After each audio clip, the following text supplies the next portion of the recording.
Yo, what up guys, I'm Sammy and welcome back to the Soul Brothers channel. And today I'm going to be reviewing the All-Star Pro BB by Converse. And this is the low top version. This is the high top version. And this one's going for 130 bucks. And for $10 more, you can get the high top version. So there's this really cool black and white colorway. And also kind of like a USA colorway as well of the lows, which I think is pretty cool. So yeah, I mean, I didn't really want to do a performance review on the low because it's literally the same exact thing as the high. They just cut this top off. That's all they did. So initially I was like, I don't really feel like doing it because, you know, it's the same exact shoe. But a few of you guys on DM on Instagram were asking like, where's the review of the lows?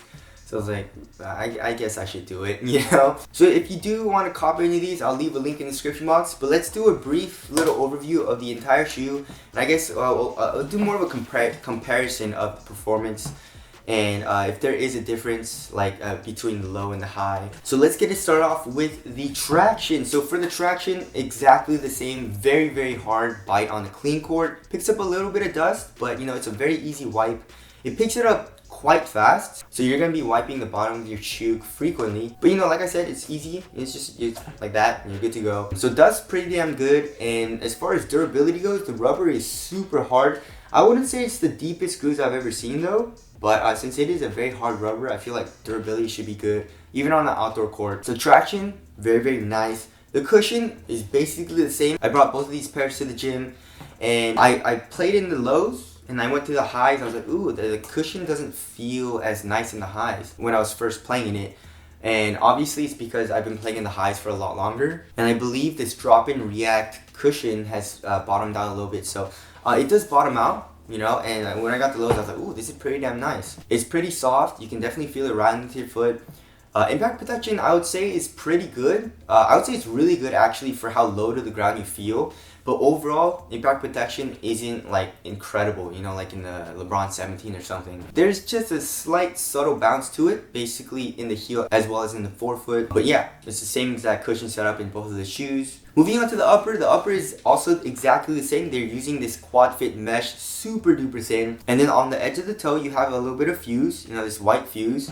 And then you have a very thin layer of clear fuse that basically covers the entire toe. And I guess in the middle of the midfoot and in the toe, you have this exposed quad fit mesh, which allows for a lot of ventilation. You can basically see my finger through this upper. So one of the most minimal feeling shoes out right now. And I love it. You know, it's pretty damn supportive where it needs to be. So material's pretty damn nice. Also here in the ankle area, there's minimal padding.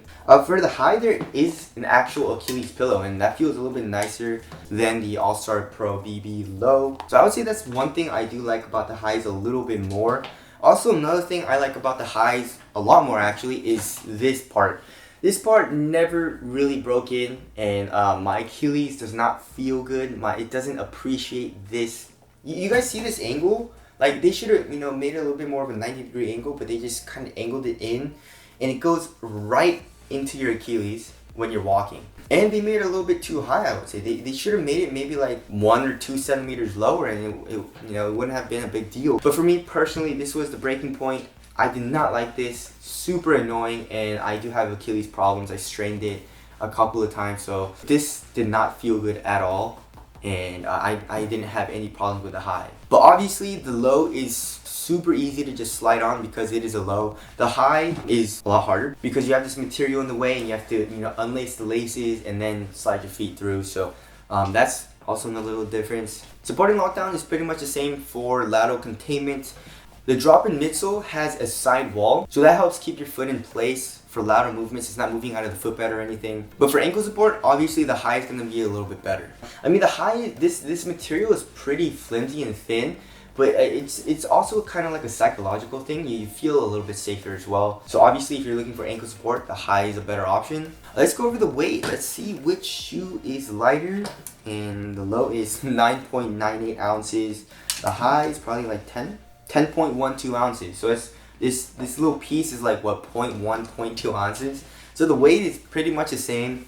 And when you're playing, I mean, they're both very responsive and light feeling shoes. But obviously the low feels a little bit lighter because you have that freedom. You know, you have that range of motion. Obviously ventilation is very good. Maybe the low is going to be a little bit better because you have this material over your ankle, and that makes your foot a little bit hot, but you know, they're both really good for ventilation. Durability, I mean, durability for the upper doesn't seem very good on my highs. You know, I've had these for a lot longer. I mean, the overall durability, and the outsole seems good. It's just the upper that doesn't seem very durable, so there's that. As far as the aesthetics go, I definitely like the highs better. The lows look kind of weird to me. But tell us what you guys think looks better. But yeah, for me, I would have to say I like the highs a lot better because of those. I guess it was just two reasons, right? The Achilles pillows feels a little bit nicer in the high, and I don't have this problem, you know, this digging into my Achilles. So, you know, and if you look at the shoe, the angle, maybe the low looks a little bit steeper though. Maybe the high seems a little bit more closer to 90 degrees. But anyways, those are the two breaking points for me for the low. That's why I don't really like playing it. So I have to go with the high. So if you can, try out the shoe first. But like the high, also when you're playing, this part is kind of flimsy. So you don't really feel a lot of ankle like movement restriction. So it kind of feels like a low. Like compared to like the UA Drive 4, which was insane for ankle support. So I would just recommend the high, to be honest. It's only $10 more. But like I said, try it on first. And if you don't have this problem, then the low will probably be okay for you. It was just for me personally, and I didn't like it at all. So yeah, that's the, I guess, comparison video and performance review of the All-Star Pro BB Low. Again, if you guys want to cop either of these shoes, I'll leave a link in the description box. Thank you guys for watching, and I'll see you guys next one.